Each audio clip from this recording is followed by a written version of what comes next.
My name is Daniel Whitaker, and I'm 35 years old. I grew up in a small town in Vermont where everyone knows everyone else's business, and your reputation is worth more than the dollars in your wallet. For years, I trusted two people above all others. My cousin Michael Turner, who was raised alongside me like a brother, and Pastor Samuel Green, our spiritual guide and a pillar of our family's faith. My life seemed to have reached its peak when I got engaged to Catherine Miller in March 2021. I believed that with the woman I loved, the cousin I admired, and the faith that guided me, I had everything a man could want.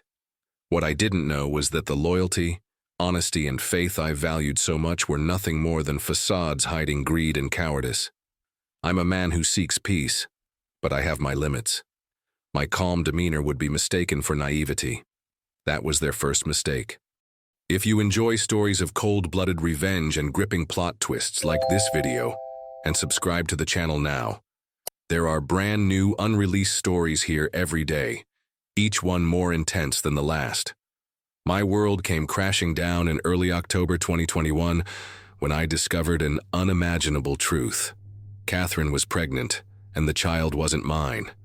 It was Michael's. But that wasn't even the worst part. Pastor Green, the man of faith I'd respected since childhood, had helped cover up the betrayal to protect the family's image and the congregation's reputation. The betrayal ran even deeper than I initially thought.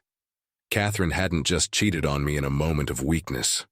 In secret, with Michael's support and under Pastor Green's guidance, she had taken a non-invasive prenatal paternity test that confirmed Michael was the father. They had known for weeks but decided to keep me in the dark so I would accept paternity. Catherine wanted to give her child the stable life she knew I could provide, knowing full well that Michael was an irresponsible man who would never support the child financially. I felt the sharp pain of betrayal cut through me like a knife, but I refused to react with anger. Instead, I made a decision that would change everything. In silence, I began to architect my revenge, gathering irrefutable evidence that would expose their lies. Catherine Miller, my fiancée, had sold her soul for convenience and a calculated plan.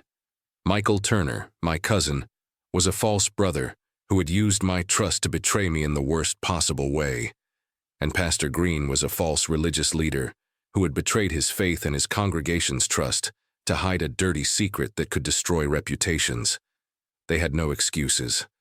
Greed, cowardice, and fear of scandal were the only reasons behind their despicable actions. But they had made one fatal error. They underestimated me.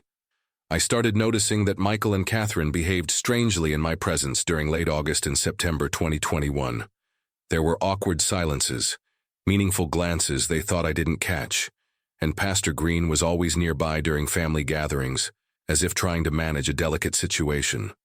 There was a tension in the air that I couldn't explain at first, but my intuition told me something was terribly wrong. My discovery came by pure chance on October 5, 2021. I had left the house but returned to grab my wallet, which I'd forgotten on the kitchen counter. That's when I heard Catherine talking on the phone in our bedroom, her voice carrying down the hallway. She was confirming that the prenatal test results showed Michael was the father, and mentioning how they needed to stick to the plan until after the wedding. The conversation lasted less than 3 minutes, but those words shattered my entire world. Instead of confronting them immediately, I pretended nothing had happened. Confused and hurt, I left the house and spent hours driving around the back roads of Vermont, past the changing maple trees and historic covered bridges, trying to process what I'd heard. Once the initial shock wore off, I knew I had to investigate further. Over the following days, I carefully went through Catherine's phone when she was in the shower and found text message threads between her and Michael dating back to February 2021. I discovered emails where Pastor Green had been advising them both to protect the family's reputation and keep the secret for everyone's good. I began systematically documenting everything. I didn't need a lawyer for my revenge. The truth would be my weapon, and timing would be everything. The betrayal wasn't an act of passion. It was a calculated conspiracy designed to steal my happiness and my future. They believed that once we were married and the child was born, I would accept paternity out of love for Catherine and my commitment to our vows. They had underestimated my intelligence and my resolve. Catherine's betrayal with Michael was grave enough, but the fact that Pastor Green, the man my family had respected for over 2 decades, not only knew but actively encouraged the deception made it infinitely worse. This wasn't just adultery, this was fraud, emotional manipulation, and a complete violation of everything I believed in. Their plan seemed airtight on paper, but they had made a crucial error. They underestimated my ability to uncover the truth and my willingness to act on it. For weeks during October and November 2021, I played the role of the devoted fiancé while secretly building my case. I installed a small digital recorder in our living room, perfectly legal in Vermont since it was my own home and a one-party consent state. I documented every conversation, every lie, every moment they thought they were safe. The evidence I gathered was damning. Text messages between Catherine and Michael dating back to February 2021, discussing their affair and making jokes about how Daniel is so trusting, he'll never suspect anything. Email exchanges with Pastor Green where he advised them on managing the delicate situation and protecting our Christian community's reputation. I even captured audio of Pastor Green telling Catherine during one of his counseling visits, "Sometimes God asks us to bear difficult burdens for the greater good of His people. Your silence protects not just your family, but our entire congregation." What made their betrayal even more calculated was the financial research Catherine had conducted.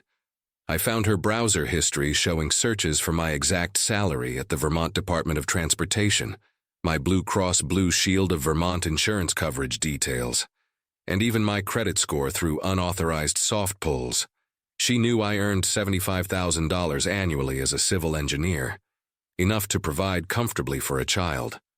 Michael, meanwhile, was working part-time at a hardware store in Burlington, making barely $15 an hour, and had accumulated over $11,000 in credit card debt. They had turned my love into a business transaction, and I was about to show them the cost of their greed. December arrived with Vermont's first heavy snowfall, and our small town of Shelburne was preparing for the annual Christmas Eve service at Shelburne Community Baptist Church.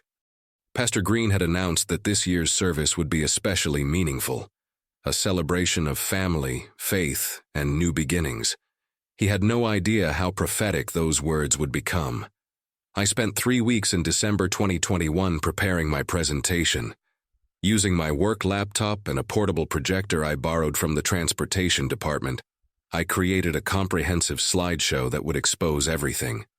Screenshots of text messages, printed email conversations, audio files with clear transcripts. I had everything organized chronologically to tell the complete story. My engineering background served me well in presenting complex information in a clear, systematic way. Catherine noticed I seemed distant during those weeks, but when she asked, I simply told her I was stressed about year-end project deadlines. "Don't worry, honey," she would say, placing my hand on her growing belly. "Everything will be perfect once our baby arrives in the spring." The irony of her words made my stomach turn, but I maintained perfect composure. Michael had been acting increasingly nervous since Thanksgiving.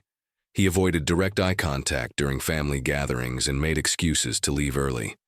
When my uncle asked him about his plans for 2022, Michael mumbled something about maybe looking for work down south. He was already planning his escape route. Pastor Green continued his weekly premarital counseling visits to our home throughout December. During one particularly hypocritical session just 2 weeks before Christmas, he spent an hour discussing the sacred trust between husband and wife and building marriage on the foundation of complete honesty. As he spoke, I watched Catherine nod earnestly while Michael sat in our kitchen, pretending to read a magazine but clearly listening to every word. The sheer audacity of it was almost too much to bear, but I remained silent, mentally cataloging every detail for my presentation. The night before Christmas Eve 2021, I lay awake in bed, going through my plan one final time. Catherine slept peacefully beside me, one hand resting on her belly, completely unaware that in less than 18 hours, her carefully constructed world would collapse. I had checked and rechecked everything multiple times, The projector was loaded and tested, the audio files were crystal clear, and I had printed backup copies of every piece of evidence in case of technical problems. At 5:30 in the morning on December 24th, I got up quietly and went to the kitchen to make coffee. Catherine found me there at 7, already dressed in my best navy suit and tie. "You're up early for Christmas Eve," she said, wrapping her arms around me from behind. "Are you excited about tonight? Pastor Green says this service will be the most beautiful one yet." "Yes," I replied calmly, sipping my coffee. "I think tonight will be very memorable for everyone." The irony wasn't lost on me that they had chosen Christmas Eve, a night meant to celebrate the arrival of truth into a dark world, for their web of lies to finally be exposed to the light. By 4:30 p.m., Shelburne Community Baptist Church was packed beyond capacity. The entire congregation of nearly 180 people had gathered for the special service, with some standing in the back. Red poinsettias lined the altar, white candles flickered on every windowsill, and the scent of fresh pine from the Christmas tree filled the sanctuary. My parents sat in the third row, beaming with pride at their son and his pregnant fiancée. Catherine's parents had driven up from Rutland that morning, and even her elderly grandmother had made the trip, sitting in her wheelchair in the front section reserved for family. Michael arrived 20 minutes late, as usual, slipping into a back pew just as the opening hymn, "O Come All Ye Faithful," was ending. I noticed his hands trembling as he held the hymnal, and sweat on his forehead despite the December cold. Pastor Green stood at the podium in his finest ceremonial robes, his voice booming with false confidence as he spoke about God's greatest blessings and the miracle of new life entering our church family.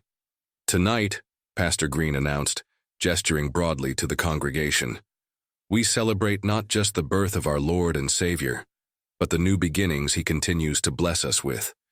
Our dear brother Daniel Whitaker has asked to share some thoughts about faith, family, and God's providence in his life." He smiled warmly in my direction. "Daniel, would you please come forward and share your heart with us?" I had contacted him 4 days earlier, requesting time to speak about God's blessings in my life and the lessons He's taught me about trust and truth. Pastor Green had eagerly agreed, assuming I wanted to publicly thank him for his spiritual guidance during our engagement. As I walked down the center aisle toward the front of the church, I could feel nearly 200 pairs of eyes following me. Catherine squeezed my hand as I passed her pew, whispering, "I'm so proud of you, honey. I love you so much." Her words felt like shards of glass in my chest, but I maintained complete composure.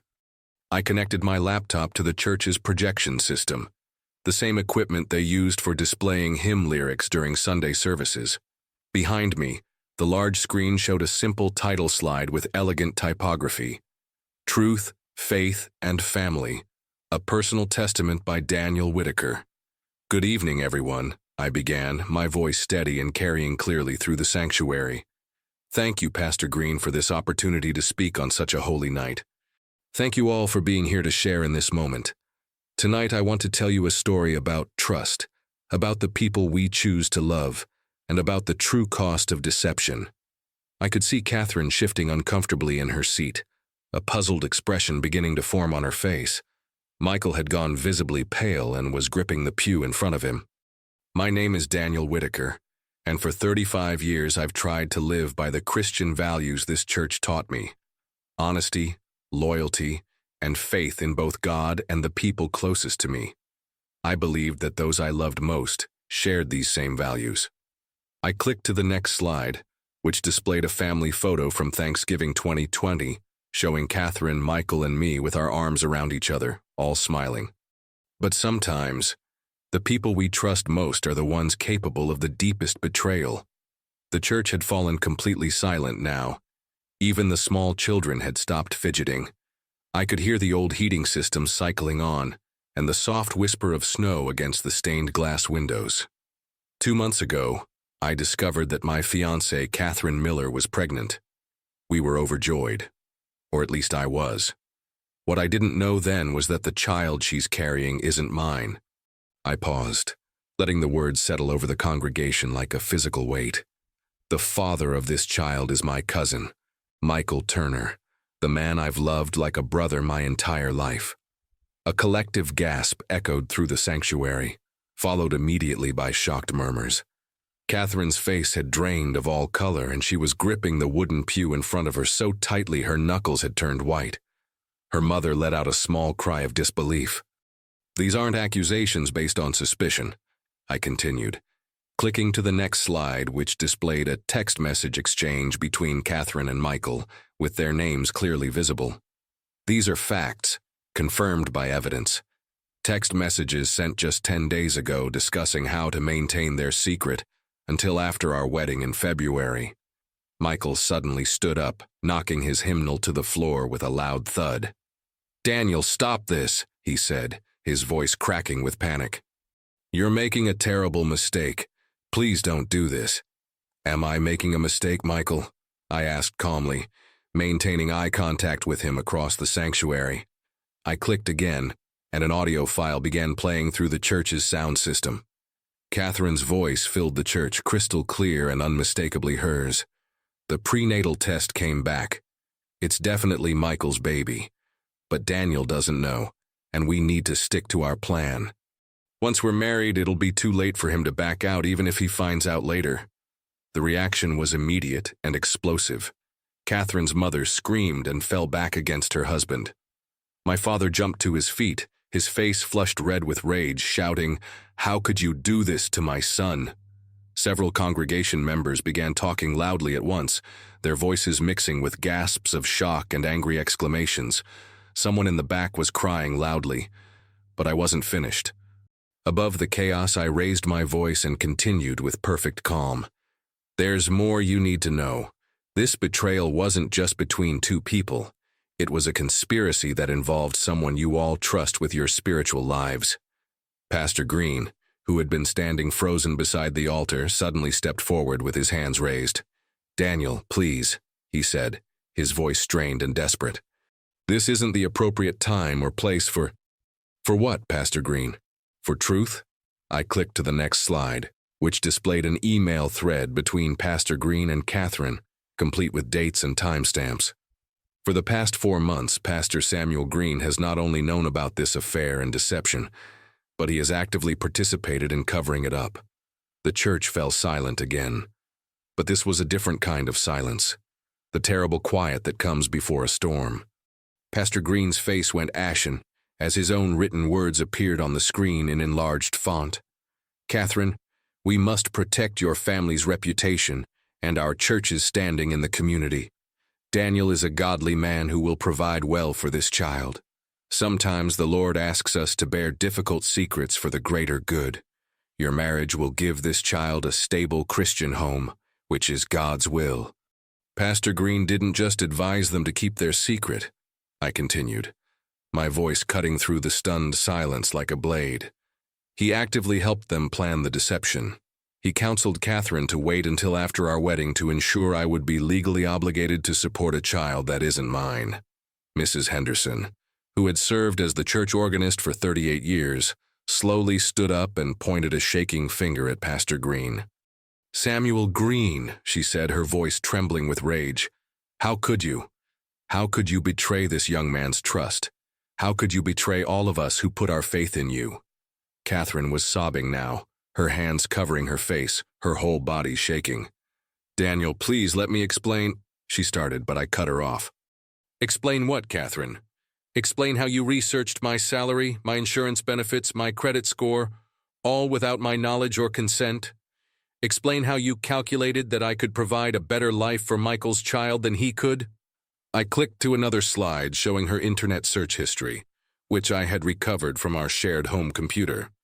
"Explain how you researched Vermont divorce laws and paternity fraud consequences just last week, planning for the possibility that I might discover the truth after we were married." Michael had tried to push his way toward a side exit, but several men from the congregation, including my father and my uncle James, had moved to block the doors. "You're not going anywhere, you coward," my father said, his voice filled with a fury I had never heard before. "You're going to face what you've done." I clicked to my final slide, which was elegantly simple. A formal statement announcing the cancellation of our wedding, my resignation from all church positions, and noticed that I had already consulted with attorney Robert Walsh in Montpellier regarding potential fraud and conspiracy charges. The wedding scheduled for February 14, 2022 is permanently canceled, I announced to the silent congregation. Catherine Miller and Michael Turner are no longer welcome in my home, in my life, or in my family. As for Pastor Samuel Green, I'll leave his fate to this congregation and to the Southern Baptist Convention's Ethics and Religious Liberty Commission, which I contacted this morning. The aftermath was swift and devastating. Within minutes, the church erupted into dozens of angry confrontations happening simultaneously. Catherine's parents rushed to her side, but even they seemed more horrified than supportive. "How could you bring this shame on our family?" her father demanded, his voice carrying over the chaos. "How could you disgrace the Miller name like this?" Michael finally broke free from the crowd blocking the exits and ran toward the main doors, but not before turning around and shouting desperately, "I never wanted any of this. She came to me. She pursued me." His public act of cowardice was the final nail in his coffin, drawing angry shouts and boos from the congregation. Pastor Green attempted to address the crowd, stepping up to his microphone, but was immediately shouted down by dozens of voices demanding his immediate resignation. Deacon Williams, who had faithfully served the church for 29 years, took charge of the situation and announced that an emergency board meeting would be held the following morning to address Pastor Green's future with the church. I packed up my laptop and projector with deliberate calm, ignoring the chaos erupting around me. As I walked toward the exit, carrying my equipment, I felt a gentle hand on my shoulder. It was my mother, tears streaming down her cheeks. "I'm so proud of you, son," she whispered, her voice barely audible over the commotion. "You handled this with more grace and dignity than any of them deserved." The consequences of that Christmas Eve revelation were swift and far-reaching. Pastor Green submitted his resignation in disgrace on December 27th, and within a week, the story had spread throughout Vermont's interconnected religious community. Catherine moved back in with her parents in Rutland before New Year's Day, and I heard through mutual acquaintances that she struggled to find both prenatal care and employment, because word of the scandal had reached medical offices and potential employers throughout central Vermont. Michael simply vanished. Some people claimed he moved to Boston. Others heard he went to California or Florida. Honestly, I didn't care enough to find out where he ended up. As for me, I discovered that exposing the truth had set me free in ways I never could have imagined. 18 months later, in June 2023, I met Sarah, a nurse practitioner who worked at the University of Vermont Medical Center in Burlington. A mutual friend had introduced us at a coffee shop, mentioning that she had heard about my situation through the Vermont healthcare community. "I know what you've been through," she told me during our first conversation, "and I think it says everything about your character that you chose truth and justice over comfortable lies." We were married this past August in a simple but beautiful ceremony at the Unitarian Universalist Church in Montpellier, surrounded by the friends and family members who had stood by me through the darkest period of my life. I learned that true revenge isn't about inflicting pain. It's about revealing truth and allowing justice to take its natural course. Catherine, Michael, and Pastor Green destroyed themselves with their own lies, greed, and moral cowardice. All I did was give truth a voice and let the consequences unfold as they naturally would. Today, Sarah and I live in a different Vermont town where we're building our own family based on genuine love, trust, and honesty.